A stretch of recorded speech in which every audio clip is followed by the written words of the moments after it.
자, 이거 호주는 물론이고요. 많은 나라들이 코로나로 나빠진 경제를 살리기 위해 국민들에게 생활비를 지원하고 있습니다. 예. 자, 이렇게 지원받은 돈 어떻게 하면 좋을까요? 쓰는 게 좋습니다. 왜냐? 그래야만요 국가 경제가 활성화되는 데 도움이 되기 때문입니다. 자, 그런 면에서요 지금은 소비가 미덕인 시대인 것 같습니다. 자, 하지만요 일반적으로는 힘들게 번 돈은 아껴 쓰는 게 좋습니다. 과소비요? 이건요 여러모로 폐해가 많기 때문입니다. 하지만 여러분, 아끼는 것도요 정도껏 아껴야 합니다. 자, 1916년에 죽은 미국의 해티 그린이라는 여자가 있습니다. 자, 그녀는요 미국 역사상 최악의 구두쇠라고 알려진 인물입니다. 자, 얼마나 아꼈느냐? 얼마나 아꼈는지요? 그녀는 14년 동안 똑같은 원피스만 입었다고 합니다. 근데 그것도요 세탁비를 아끼려고 검은색만 입었습니다.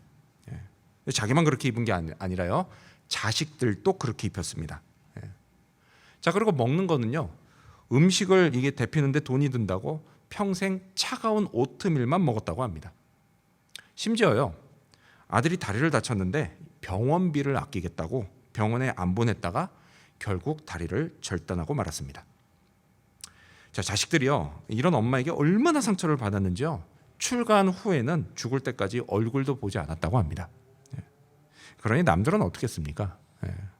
늘 돈만 밝히는 그녀 곁에 아무도 남아있지 않았다라고 합니다.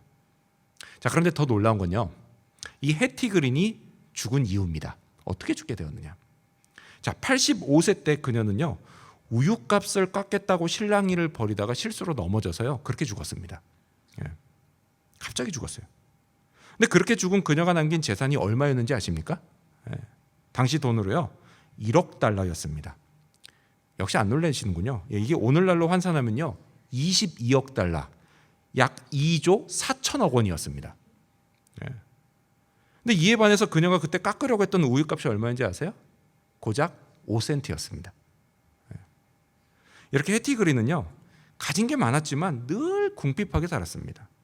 누릴 수 있는 게 많았지만 누리질 않았습니다. 누리질 못했어요. 그리고 외롭게 살다가 허무하게 죽었습니다. 여러분도 해티 그린처럼 살고 싶으십니까? 분명 아닐 것입니다. 하지만요 어쩌면 많은 크리스찬들이 그녀와 같은 인생을 살고 있는지 모르겠습니다. 다만 다른 점이 있다면 해티 그린은 자기에게 있는 게 얼마나 많은지 알고 있었지만 그들은요 자기에게 주어진 게 얼마나 많은지를 모른다는 것입니다. 그래서 정말 많은 복을 받았지만 그 복을 제대로 몰라서 누리지도 못하고 살아간다라는 것입니다. 자, 오늘 본문은 이렇게 시작됩니다. 에베소서 1장 3절 말씀을 보면 찬송하리로다 하나님 곧 우리 주 예수 그리스도의 아버지께서 그리스도 안에서 하늘에 속한 모든 신령한 복을 우리에게 주시되 라고 시작이 됩니다. 여러분, 이건요 감옥에 갇힌 사도 바울의 찬양이었습니다. 사도 바울은요 궁핍한 생활 중에서도 그런 상황에서도 감옥에서 자기에게 주어진 그 복을 생각하면서 하나님을 찬양합니다. 자, 그래서 오늘 본문이 3절에서부터 14절까지죠. 찬양이 3절에서부터 14절까지 이어집니다. 그런데 여러분, 우리가 가지고 있는 한글이나 영어 성경을 보면 이 찬양이 몇 문장으로 되어 있습니다. 그렇죠? 그렇게 되어 있는데 사실 헬라어 원문을 보면요 이게 그냥 한 문장으로 되어 있습니다. 이게 무슨 얘기예요? 한 번 터지기 시작한 바울의 찬양이요 중간에 끊어지지 않고 계속해서 이어졌다라는 말입니다. 이렇게 자신에게 주어진 복을 생각할 때 바울은요 감격하며 찬양하지 않을 수가 없었습니다. 자, 이 바울의 찬양처럼요 우리는 하늘에 속한 모든 신령한 복을 하나님께 받았습니다. 자, 여기서 신령한 복이라고 하는 건요 영적인 복을 뜻합니다. spiritual blessing입니다. 영적인 복을 뜻해요. 자, 우리가요 하나님께 받는 물질적인 복, 그것도 좋은 것입니다. 그렇긴 하지만 사실 이보다는 훨씬 더 좋은 복이 뭐냐? 바로 영적인 복이다라는 것입니다. 하나님은요 인간이 받을 수 있는 모든 영적인 복을 우리에게 주셨습니다. 그래서 교회는 영적인 복을 받은 사람들의 모임, 복이라고 정의할 수 있습니다. 자, 우리가 복을 받았다면요.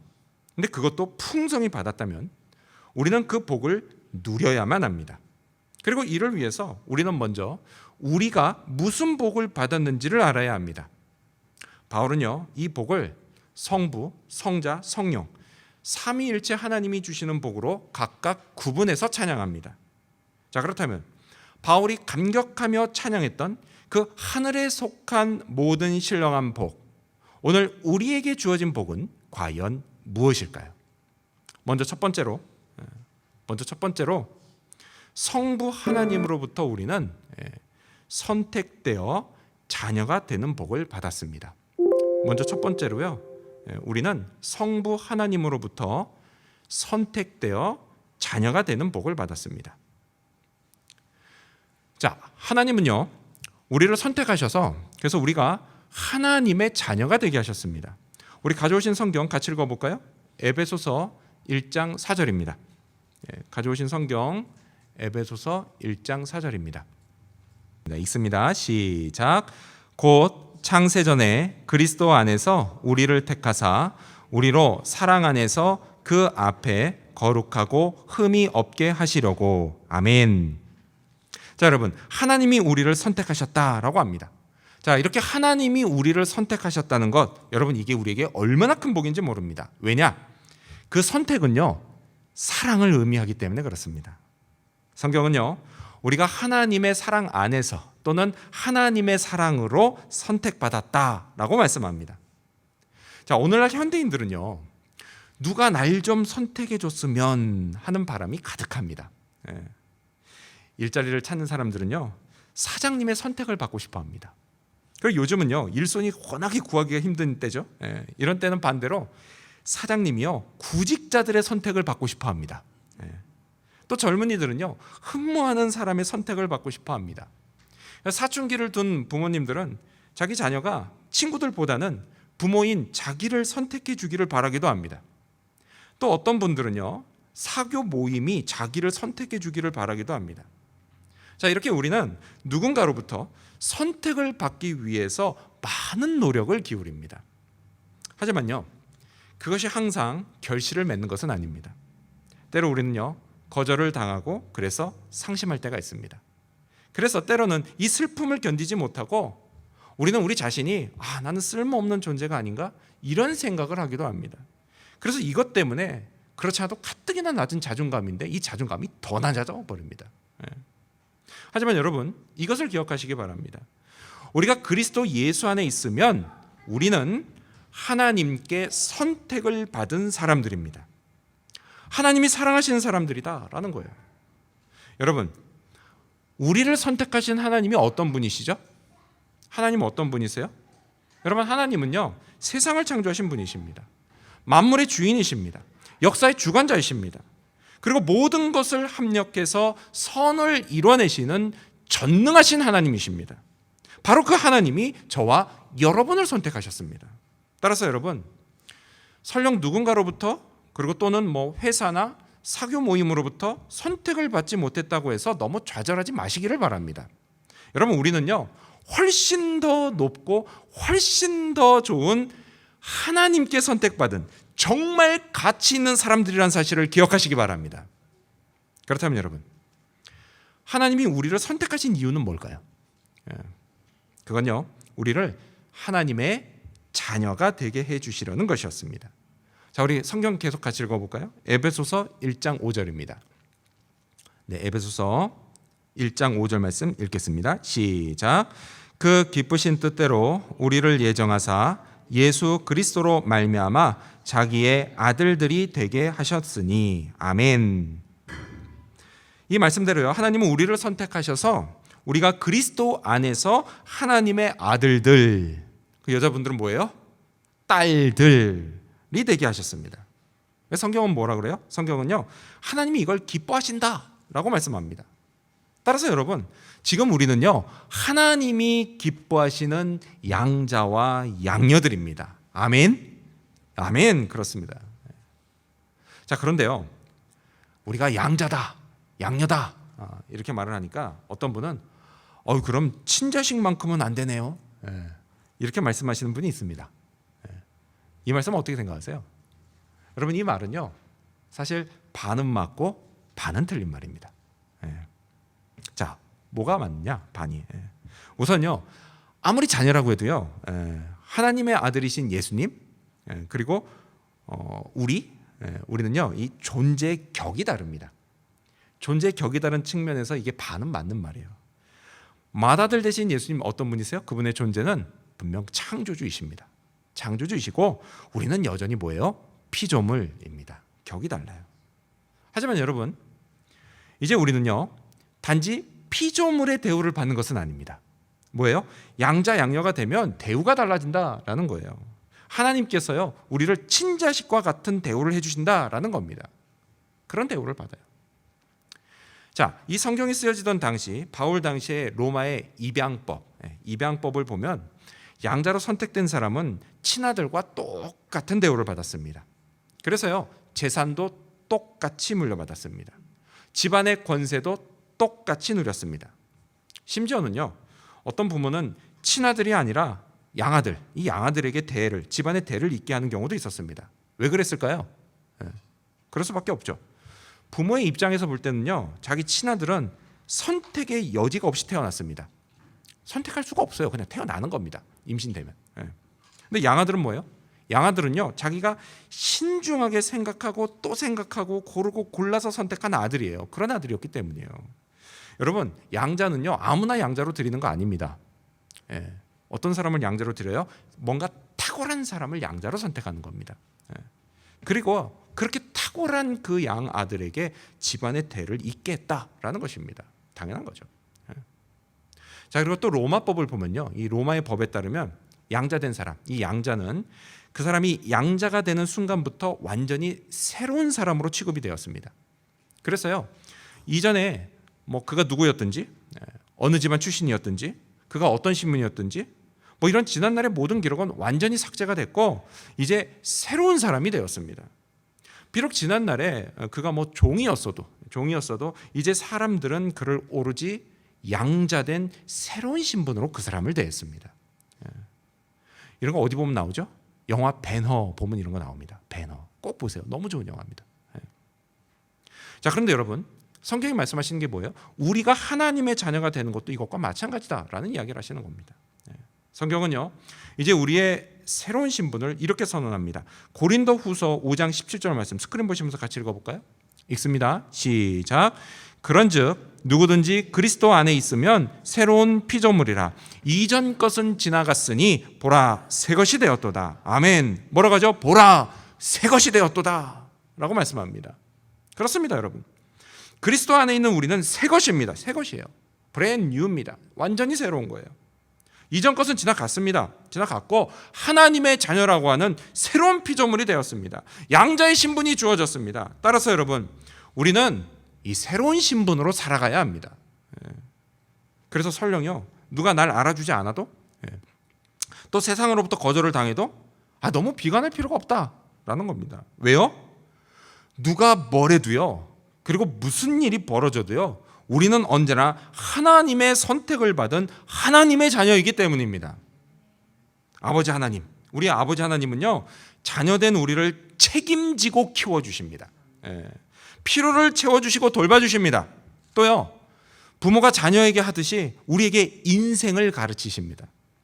여러분, 세상에요, 자식을 버릇없는 사람으로 키우려고 하는 부모는 아무도 없습니다. 근데 마찬가지로요, 우리의 아버지 하나님도요, 때로 고생을 통해서 우리를 겸손한 사람으로 키워가십니다. 그래서요, 때로 인생이 고달플 때도 있어요. 고달플 때도 있지만 하나님은 우리를 잊지 않고 도와주십니다. 힘과 지혜를 주십니다. 고생하며 경험했던 모든 일을 합력해서 선을 이루십니다. 그렇게 우리의 인생길을 사랑으로 인도하십니다. 여러분, 이 사실을 믿으시기 바랍니다. 믿으십니까? 아멘. 믿으시는 분은 옆 사람과 이렇게 한번 인사하겠습니다. 옆 사람 보실까요? 이렇게 인사하겠습니다. 당신은 선택받은 하나님의 자녀입니다. 당신은 선택받은 하나님의 자녀입니다. 아멘. 그렇습니다. 저와 여러분은 선택받은 하나님의 자녀들입니다.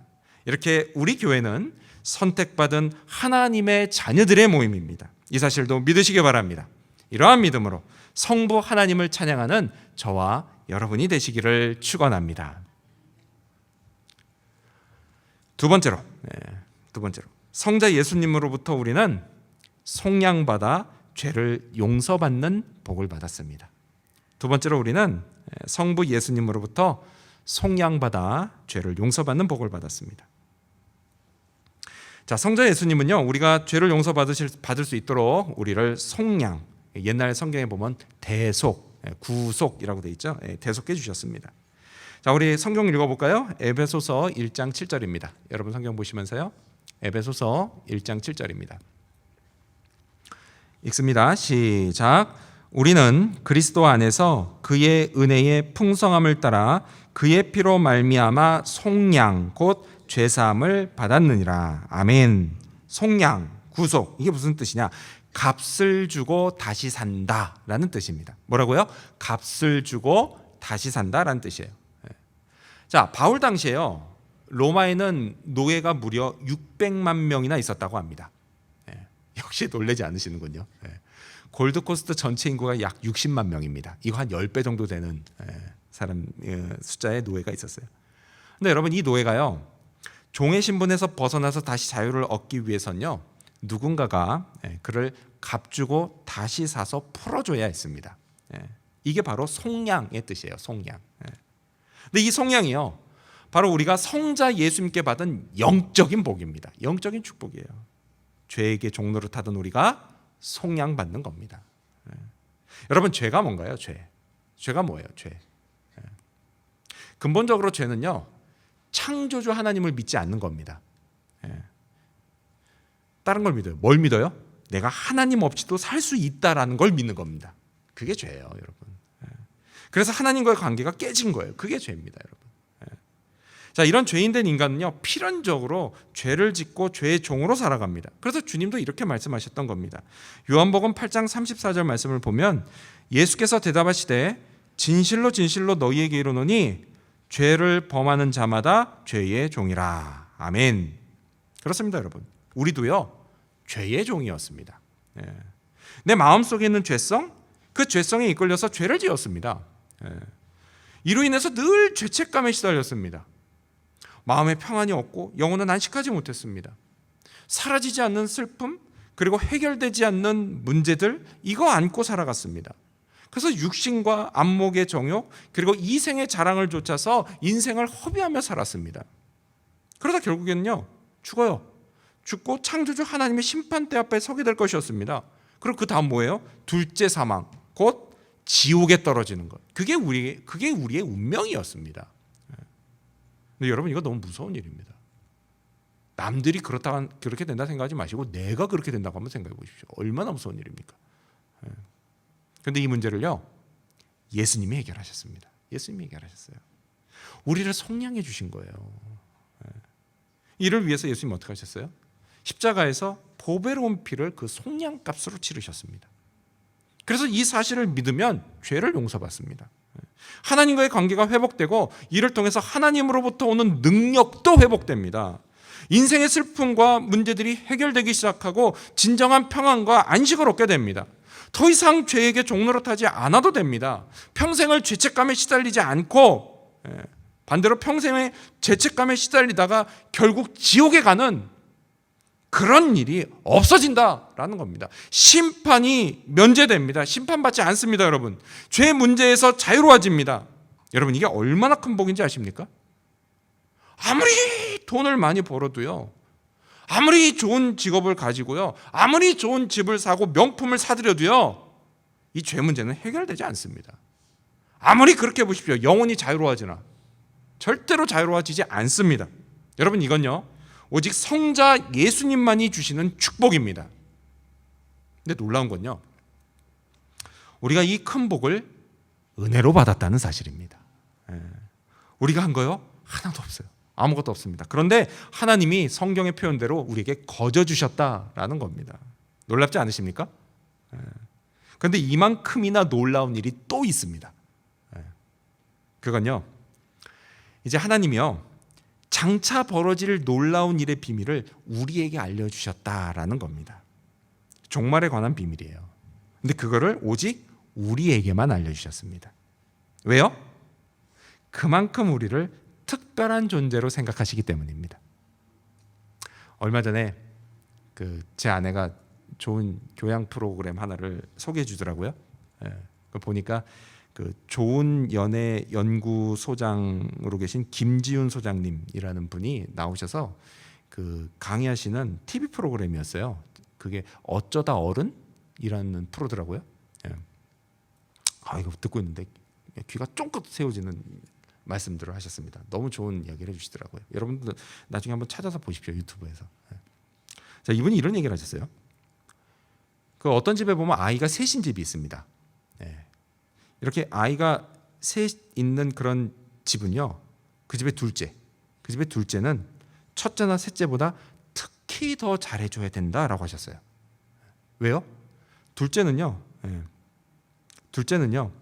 그 위로는 첫째한테 미치지를 못합니다.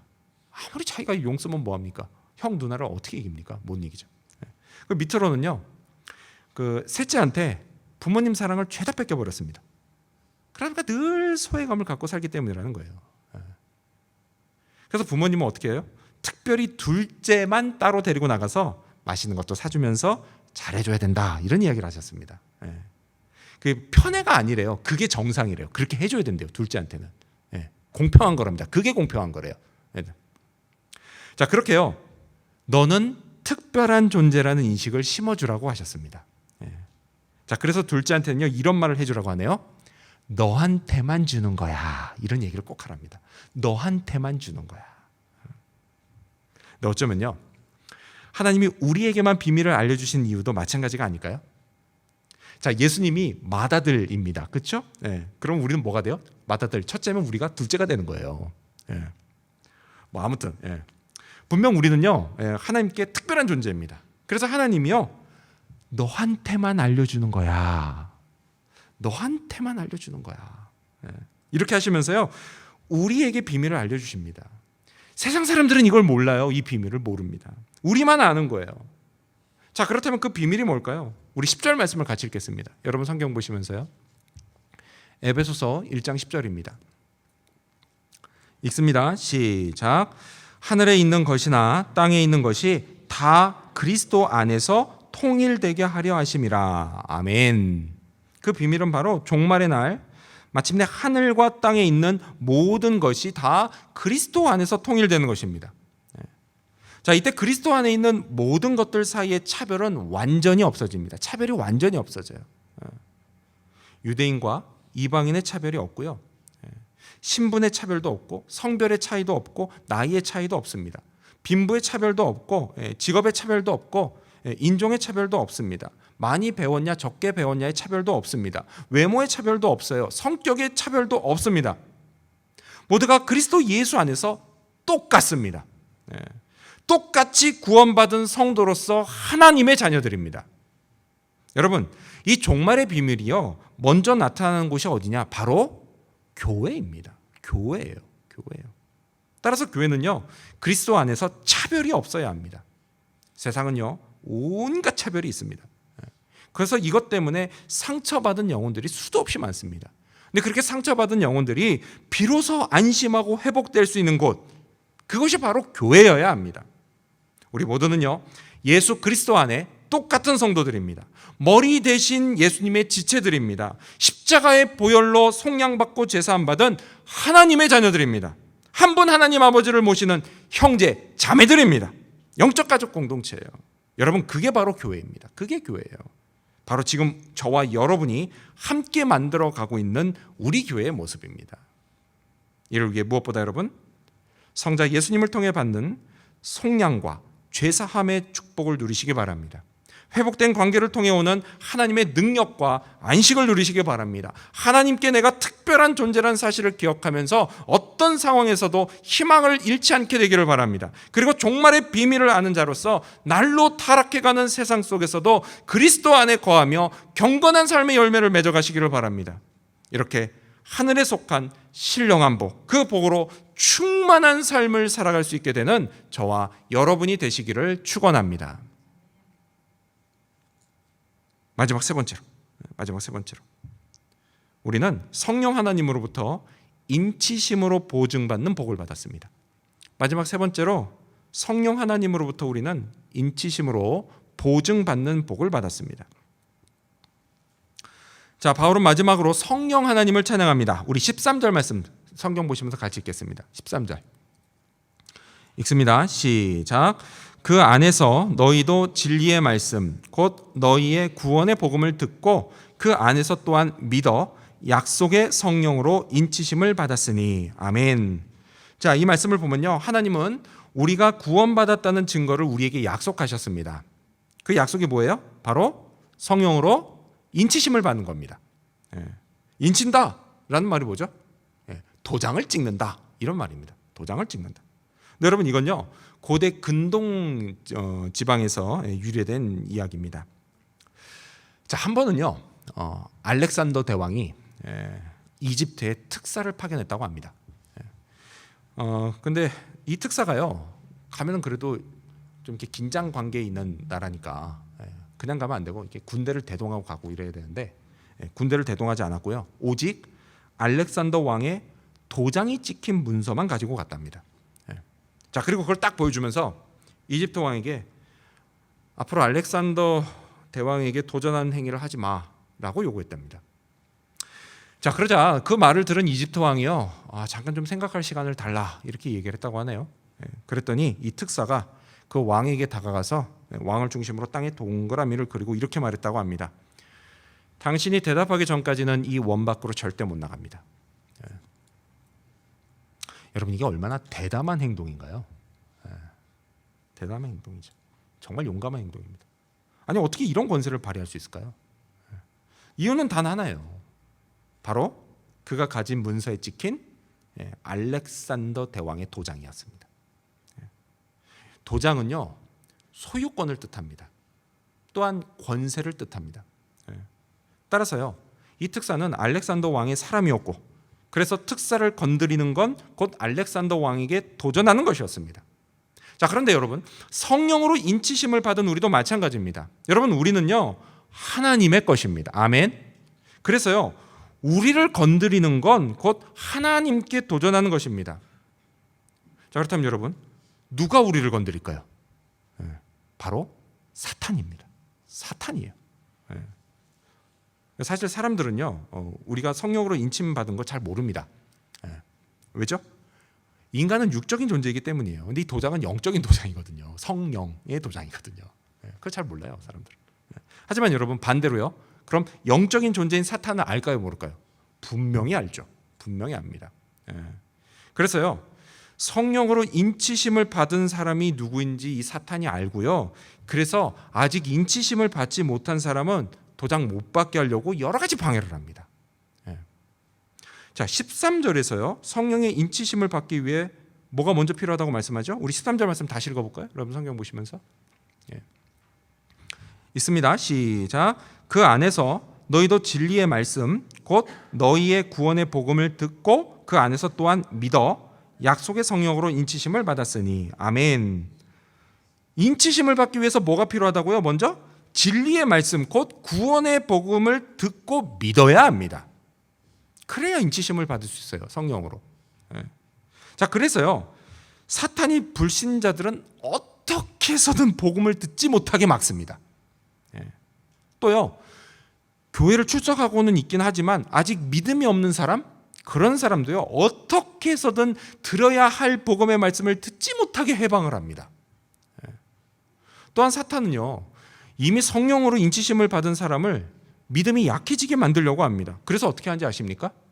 이것도 마찬가지예요. 이건 역시도요 말씀을 듣지 못하게 방해한다라는 거예요. 여러분, 아무리요 내가 예수님을 나의 구주로 믿어도요 말씀 듣지 않거나 읽지 않거나 묵상하지 않는, 이렇게 말씀 듣고 그리고 읽고 묵상하면서 하는 그 예수님과의 교제 있죠. 예수님과의 교제를 소홀히 하면 믿음은 약해지기 마련입니다. 약해지기 마련. 믿음이 없는 건 아니에요. 근데 믿음이 약해집니다. 약해져요.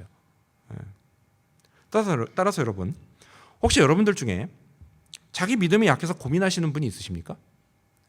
그렇다면요 말씀으로 돌아가셔야 합니다. 그리고 이걸 위해서요 열심히 주일 성수하면서 말씀을 들으십시오. 큐티하면서 말씀을 읽고 묵상하십시오. 그러면 회복이 시작됩니다. 회복이 시작돼요. 정말이냐고요? 예, 그렇습니다. 예. 이미 복음을 듣고 구원받은 사람은요, 성령이 늘 함께 하십니다. 그리고 다시 회복시켜 주십니다. 여러분, 회복이라고 하는 건, 영적인 회복은요, 자기 노력으로 되는 게 아니에요. 회복을 위한 나의 노력, 그 노력을 사용하셔서 성령께서 회복시켜 주시는 것입니다. 따라서 여러분, 성령을 믿고 의지하셔야만 합니다. 자, 끝으로 바울은 이렇게 찬양합니다. 우리 14절 말씀 같이 읽겠습니다. 14절 있습니다. 14절 시작. 이는 우리 기업의 보증이 되사 그 얻으신 것을 속량하시고 그의 영광을 찬송하게 하려 하심이라. 아멘.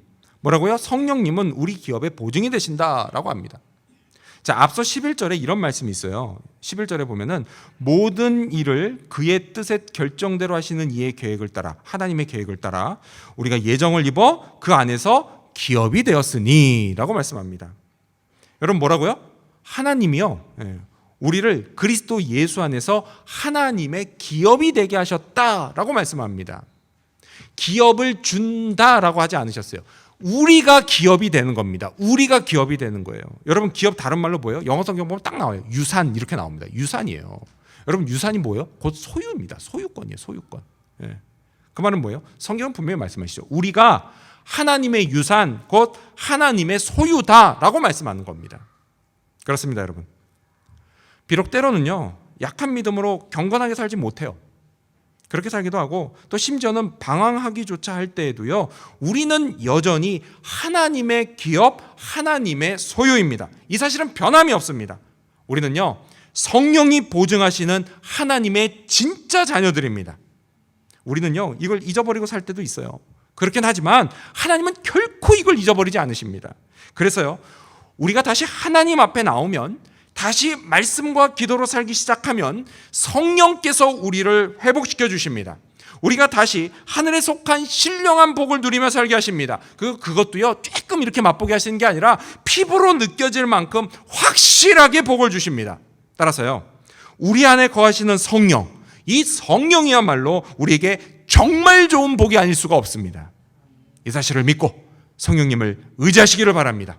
성부 하나님이 주시는 선택받음과 자녀됨의 축복을 누리시기 바랍니다. 성자 예수님이 주시는 속량과 제사함의 축복도 누리고 종말의 비밀을 아는 자로서 지혜롭게 사시기를 바랍니다. 또한 그리스도 예수 안에서 서로 사랑하는 영적 가족이 되시기를 바랍니다. 이를 통해서 하늘에 속한 모든 신령한 복으로 충만한 교회를 함께 만들어가는 저와 여러분, 그리고 우리 지구촌 교회 모든 성도님들이 되시기를 주님의 이름으로 축원합니다. 기도하겠습니다.